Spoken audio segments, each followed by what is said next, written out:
बारिश की रात, जेल का बाहरी गेट लोहे के जंजीरों से जकड़ा हुआ।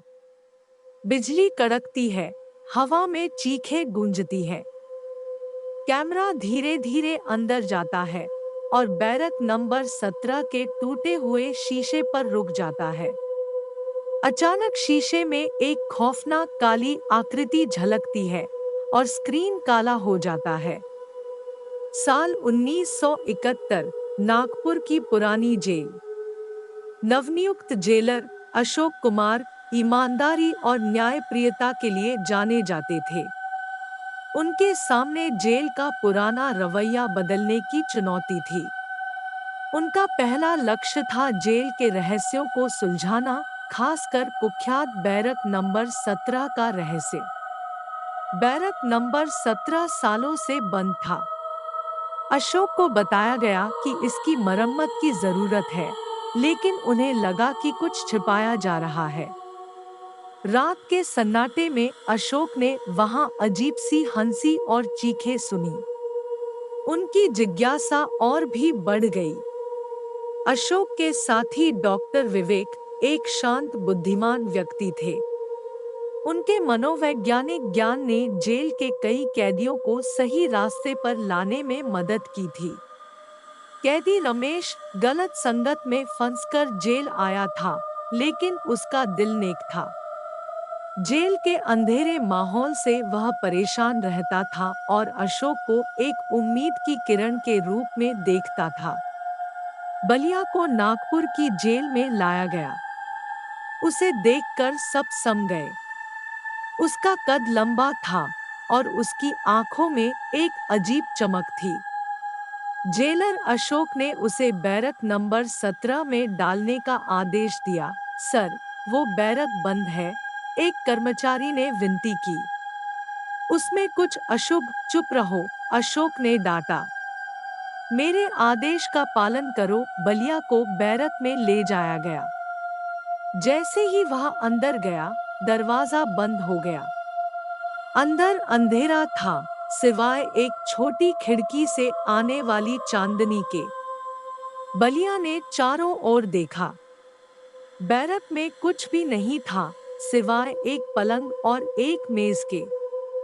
बलिया पलंग पर बैठ गया और सोचने लगा। उसे यकीन नहीं था कि उसे यहाँ क्यों लाया गया था। उसने कोई अपराध नहीं किया था।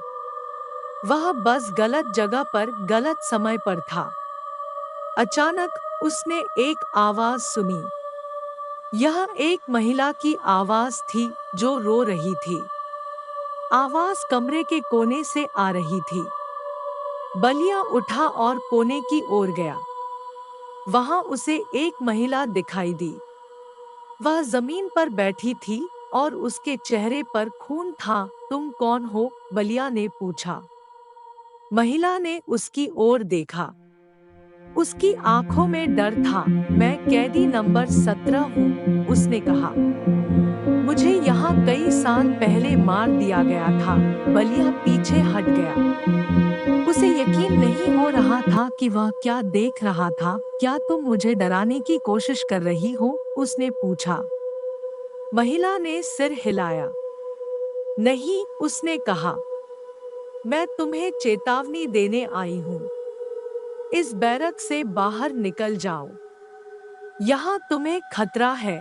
बलिया हंसने लगा।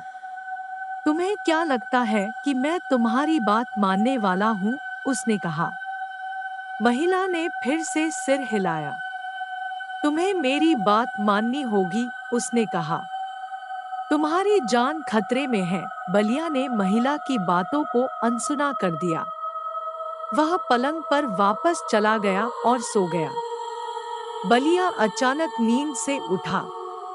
रात का अंधेरा घना था, लेकिन उससे भी घनी थी एक अजीब सी हंसी और सिसकियों की आवाज। बलिया कांप उठा। डर के मारे उसकी सांसें फूलने लगी। अंधेरे में एक डरावनी काली छाया घूम रही थी।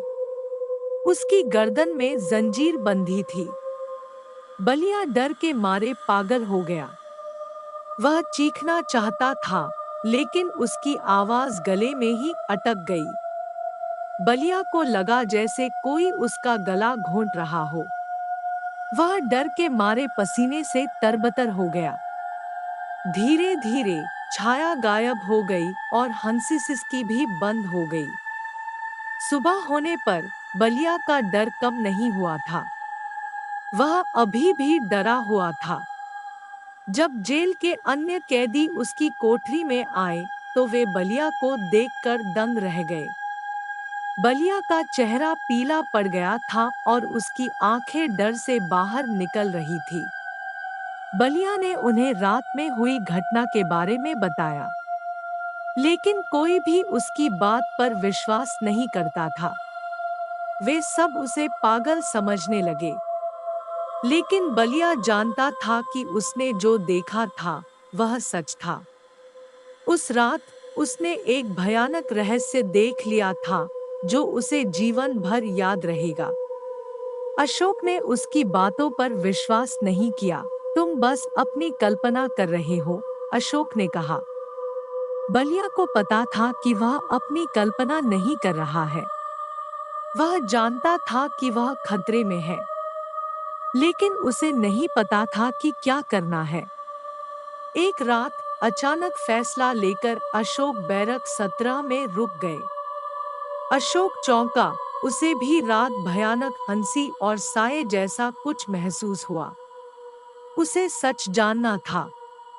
ठीक वैसा ही हुआ जैसा बलिया ने बताया था। जंग लगी खिड़कियां, टूटा फर्नीचर और नमी की बदबू ने उन्हें असहज किया। रात होते ही अजीब सी हरकतें शुरू हुई। हवा में ठंडक घिर गई, जंजीरों की खनखनाहट सुनाई दी और दीवारों पर खरोच की आवाजें आईं। अचानक सामने काली परछाई खड़ी हो गई। उसकी आंखों में गुस्सा और दर्द झलक रहा था। अशोक को खून ठंडा हो गया। उसने सोचा, बलिया को तो बेखौफ माना था, मगर अब असली खौफ तो उसे खुद महसूस हुआ था। सुबह अशोक पुराने दस्तावेज खंगालने लगा।